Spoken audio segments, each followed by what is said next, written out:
नमस्कार दोस्तों, कैसे हैं आप सब। आशा करती हूँ कि आप सब अच्छे ही होंगे। आप सभी का एक बार फिर से स्वागत है मेरे चैनल धार्मिक कहानियाँ में। दोस्तों, आज मैं आपको नवरात्रि में सुनी जाने वाली माँ दुर्गा की कहानी सुनाऊंगी, जो कि एक सच्ची घटना पर आधारित है। तो चलिए कहानी सुनिए। माता रानी का आशीर्वाद हम सब पर बना रहे, इसी मंगल कामना के साथ कहानी सुनते हैं। प्राचीन काल में मनोहर नगर में पीठत नाम का एक ब्राह्मण रहता था। वह माता भगवती दुर्गा का बहुत बड़ा भक्त था। उसकी एक बहुत ही सुंदर कन्या थी जो संपूर्ण सद्गुणों से युक्त थी। उस कन्या का नाम सुमति था और वह अपनी सहेलियों के साथ क्रीड़ा करती हुई इस प्रकार बढ़ने लगी जैसे कि चंद्रमा की सुंदरता बढ़ती है। उसके पिता प्रतिदिन माँ दुर्गा की पूजा करके हवन किया करते थे और उस समय वह भी वहाँ उपस्थित होकर अपने पिता के साथ पूजा करती थी। एक दिन सुमति अपनी सहेलियों के साथ खेलने में लग गई और भगवती के पूजन में उपस्थित नहीं हो पाई। तो उसके पिता को अपनी पुत्री की ऐसी असावधानी देखकर बहुत क्रोध आया और उन्होंने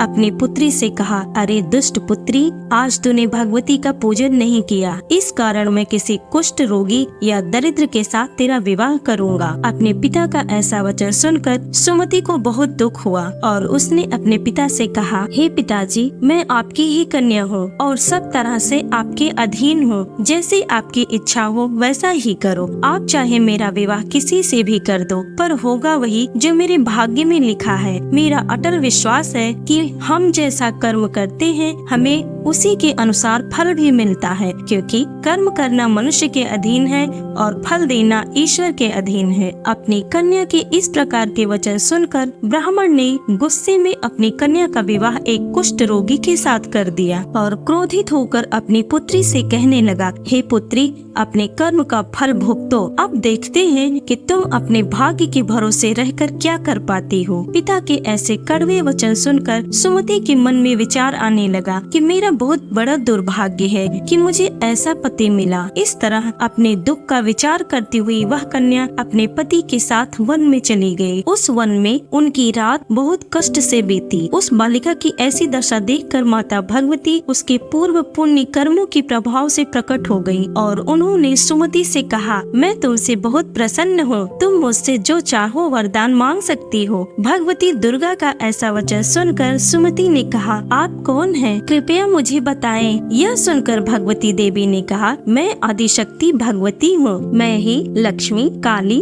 और सरस्वती हूँ। प्रसन्न होने पर मैं प्राणियों के दुख दूर कर देती हूँ और उनको सुख प्रदान करती हूँ। मैं तुम पर तुम्हारे पूर्व जन्मों के पुण्य के प्रभाव से प्रसन्न हूँ। पूर्व जन्म में तुम एक भील की पत्नी थी और बहुत ही पवित्र औरत थी। एक दिन तुम्हारे पति निषाद ने चोरी की। चोरी करने के कारण तुम दोनों को सिपाहियों ने पकड़ लिया और ले जाकर जेल खाने में कैद कर दिया। उन लोगों ने तुमको और तुम्हारे पति को भोजन भी नहीं दिया। इस प्रकार नवरात्रि के दिनों में तुमने ना तो कुछ खाया और ना ही जल पिया। इस प्रकार 9 दिनों तक नवरात्र का व्रत हो गया। हे ब्राह्मणी, उन दिनों में जो व्रत हुआ उस व्रत के प्रभाव से प्रसन्न होकर मैं तुम्हें मनवांछित वर देती हूँ। तुम्हारी जो इच्छा हो मांग लो। इस प्रकार माता दुर्गा के वचन सुनकर सुमति ने कहा, हे दुर्गा माँ, मैं आपको प्रणाम करती हूँ। अगर आप मुझ पर प्रसन्न है तो कृपा करके मेरे पति का कोढ़ दूर कर दीजिए। देवी ने कहा, उन दिनों जो व्रत तुमने किया था उसमें का एक दिन का पुण्य अपने पति का कोढ़ दूर करने के लिए अर्पण कर दो। उस पुण्य के प्रभाव से तुम्हारे पति का कोढ़ दूर हो जाएगा। इस प्रकार के वचन सुनकर सुमति बहुत प्रसन्न हुई और उसका पति निरोग होकर बहुत ही सुंदर और कांतिवान हो गया। वह ब्राह्मणी पति की ऐसी स्थिति को देखकर देवी की स्तुति करने लगी और कहने लगी, आप दूसरों की दुर्गति को दूर करने वाली, तीनों लोकों का संताप हरने वाली, समस्त दुखों को दूर करने वाली, रोगी मनुष्य को निरोग करने वाली, प्रसन्न होकर मनवांछित फल देने वाली और दुखों का नाश करने वाली जगत की माता हो। मुझ